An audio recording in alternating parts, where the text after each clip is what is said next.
நான் ஒரு விஷயத்த வலிமையா நம்புறேன், இங்க இருக்கிற அத்தனை பிசினஸ் பீப்புளும் அதை நம்பணும்னு நினைக்கிறேன். நமக்கான நேரம் வரும் வரை யார் தயாராக இருக்கிறாரோ, தயாராக இருக்கிறவனுக்கு மட்டும்தான் அவனுக்கான நேரமும் வரும் என்பதை இங்க இருக்கிற அத்தனை பேரும் நம்புங்கள்.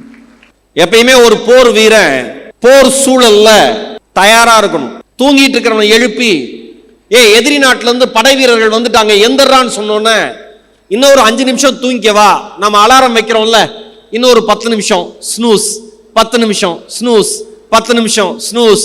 ஒன்னு சொல்லவா, எழுந்திருக்கிற நேரத்தை எவன் தள்ளி போட்டு கொண்டே இருக்கிறானோ வெற்றியும் அவனுக்கு தள்ளி போடப்பட்டு கொண்டே இருக்கும் என்பதை இங்க இருக்கிற அத்தனை பேரும் முதலில் நம்புங்கள்.